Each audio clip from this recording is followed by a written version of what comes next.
मैं हाँ गौरव कुमार, तुसी देख रहे हो लाइव ते चैनल। आओ असी अज तुहानू अमृतसर के एक प्राचीन मंदिर दे विच लै चलदे हैं, जो कि 700 साल पुराना श्री शीतला माता जी का मंदिर है। और सुनन दे विच यह भी आंदा है कि जिथे जिस तरह किसी नू कोई माता निकल आती है या चेचक निकल आता है, और उत्थे आके मंदिर दे विच आके जिस तरह की कच्ची लस्सी का छिट्टा जो कि दिता जाता है, और उसनू किसी नू भी दुख तकलीफ होंदी है और उस दुख तकलीफ तो ठीक हो जाता है। और इस पूरी जानकारी लिए साडे नाल अज मंदिर जी के पुजारी जी मौजूद हैं, गलबात करते हैं।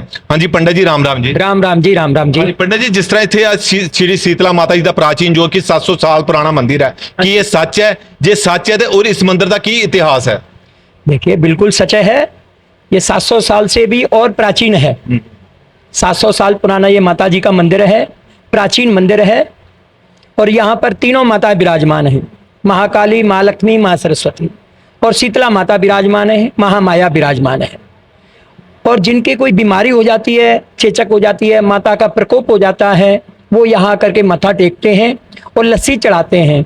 और लस्सी जो माता को चढ़ाई जाती है, उसी जल से उनको स्नान कराया जाता है और चरणामृत के तौर पे थोड़ी सी लस्सी पिलाई जाती है, उसी से वो ठीक हो जाती है। कोई दवाई की लेने की, डॉक्टर के पास दिखाने की जरूरत नहीं पड़ती है, उसी से वे स्वतः ही ठीक हो जाती है। माता रानी की पूरी कृपा है, बहुत भक्त यहाँ पर आते हैं और माता रानी के जल के छींटे से, लस्सी के छींटे से ही वो ठीक हो जाते हैं। पंडित जी, जिस तरह इत्थे किन्ने दिन वास्ते इत्थे होना पेगा, जो भी किसी को कोई दुख तकलीफ होंदी है, जिस तरह तुसी कह रहे हो, और की टाइम टेबल है जो मंदिर का खुलन दा और समाप्त जो कि मंदिर नूं आपां बंद कर देंदे ने? देखिए सुबह मंदिर 5 बजे खुल जाता है और 11 बजे माता जी को स्नान कराया जाता है। सुबह जो भी भगत आता है उसको पहले लस्सी माता को चढ़ाई जाती है और 11 बजे फिर शुद्ध जल से माता जी को स्नान करा दिया जाता है।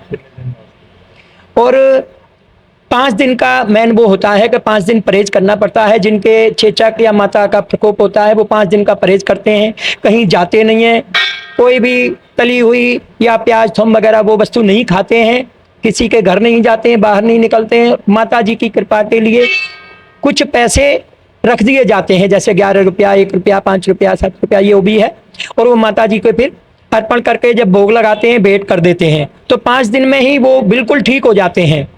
माता जी के जल के जो लस्सी के द्वारा उनको छींटा दिया जाता है, उसी से वो ठीक हो जाते हैं। और यहाँ पे माता जी को जब आते हैं, आटा और गुड़ माता जी को चढ़ाया जाता है, जो कि ठंडक का प्रतीक है। माता जी उसी से प्रसन्न हो जाती है। यहाँ कोई ज्यादा वस्तु चढ़ाने की जरूरत नहीं होती है, मात्र माता आटे और गुड़ से ही प्रसन्न हो जाती है और उसी से उनकी बीमारी वो ठीक हो जाती है। जिस तरह की पंडित जी ने सानू दस्या है कि इत्थे किसी नूं होर कोई वस्तु चढ़ाने की कोई जरूरत नहीं है, जिससे आटा और गुड़ कोई चढ़ाता है और ओदी कोई भी दुख तकलीफ जो भी होंदी है वो ठीक हो जाती है। और पंडित जी, जिस तरह आजकल जिस तरह नवरात्रे चल रहे हैं, और नवरात्रियां दे विच की इत्थे स्पैशल कोई पूजा की जाती है? हाँ जी, नवरात्रि में यहाँ पे रोजीना पूजा की जाती है। माता के 9 स्वरूप हैं। लस्सी तो बहुत ज़्यादा चढ़ती है, यहाँ पे स्नान कराया जाता है, उसके बाद में पंचामृत से स्नान कराया जाता है। माता की पूरी पूजा की जाती है। वस्त्र रोजीना अलग अलग पहनाए जाते हैं। आज जैसे दूसरा नवरात्रा है, ब्रह्मचारिणी माता की आज पूजा की गई है। कल पहली माता शैलपुत्री की पूजा की गई थी और आज ब्रह्मचारिणी की पूजा की गई है। माता के 9 स्वरूप यहाँ पर विराजमान हैं। अलग अलग रोजाना 9 स्वरूपों की पूजा की जाती है और अलग अलग स्वरूप में ही आज माता ब्रह्मचारिणी की सफेद पोशाक है और माता जी को श्वेत पुष्प ही सेरे के रूप में, माला के रूप में अर्पण किए गए हैं और मिश्री का भोग लगाया गया है। और कल पहला जो नवरात्रा था उसमें नीम की कोमल जो पत्तियां होती हैं उनका और मिश्री का भोग लगाया गया था और सभी भक्तों में वो बांटा गया था। प्रथमम शैलपुत्री च, द्वितीयम ब्रह्मचारिणी, तृतीयम चंद्र घंटेति, कूष्मांडेति, चतुर्थकम पंचमम स्कंद मातेति, षष्ठम कात्यायनी च, सप्तमम काल रात्रिति, महागौरीति चाष्टमम, नवमम सिद्धदाती च, नव दुर्गा प्रकीर्तिता। ये माता के 9 स्वरूप हैं। और आज की जो ब्रह्मचारिणी माता है, उनके दाहिने हाथ में माला है जो जप करने वाली होती है और बाएं हाथ में कमंडल है। ऐसा माता का स्वरूप है।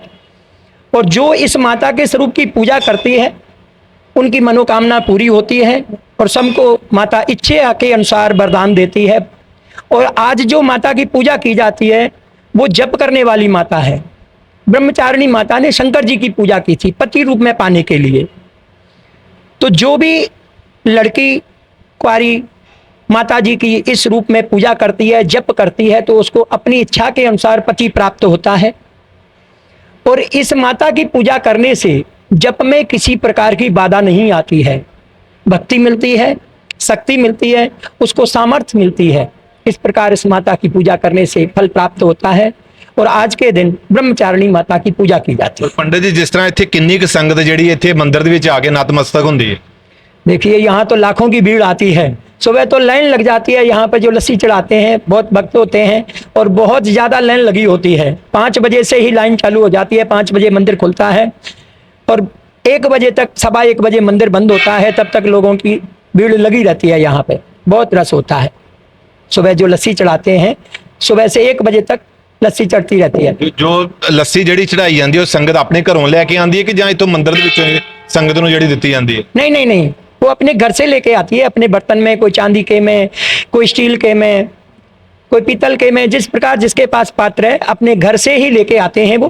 और यहाँ पे लस्सी चढ़ाते हैं, कोई पंचामृत चढ़ाता है, कोई फूल सेरा चढ़ाता है, प्रसाद चढ़ाता है। सभी अपने सामर्थ्य के अनुसार जिसकी जैसी मानो मन की भावना होती है, क्योंकि पूजा जो है भाव के अनुसार है। वो अपने भाव के अनुसार लाते हैं और लस्सी का स्नान कराते हैं माता जी को। ਧੰਨਵਾਦ। जय श्री राधे। जय ਜਿਸ ਤਰ੍ਹਾਂ माता दी। ਪੰਡਿਤ ਜੀ ਨੇ ਜਿਸ ਤਰ੍ਹਾਂ ਸਾਨੂੰ ਗੱਲ ਦੱਸੀ ਹੈ ਕਿ ਜਿਸ ਤਰ੍ਹਾਂ ਕਿਸੇ ਦੀ ਭਾਵਨਾ ਹੈ ਔਰ ਉਸ ਤਰੀਕੇ ਦੇ ਨਾਲ ਇੱਥੇ ਮੰਦਿਰ ਦੇ ਵਿੱਚ ਆ ਕੇ ਸੰਗਤ ਜਿਸ ਤਰ੍ਹਾਂ ਕਿ ਇੱਥੇ ਆ ਕੇ ਨਤਮਸਤਕ ਹੁੰਦੀ ਹੈ ਔਰ ਉਹਨਾਂ ਵੱਲੋਂ ਉਸ ਤਰ੍ਹਾਂ ਹੀ ਭਾਵਨਾ ਦੇ ਅਨੁਸਾਰ ਜੋ ਕਿ ਪ੍ਰਸ਼ਾਦ ਜੋ ਕਿ ਮੰਦਿਰ ਦੇ ਵਿੱਚ ਭੇਟ ਕੀਤੀ ਜਾਂਦੀ ਹੈ। ਕੈਮਰਾਮੈਨ ਤਰੁਣ ਦੇ ਨਾਲ ਰਿਪੋਰਟਰ ਗੌਰਵ ਕੁਮਾਰ, ਅੰਮ੍ਰਿਤਸਰ।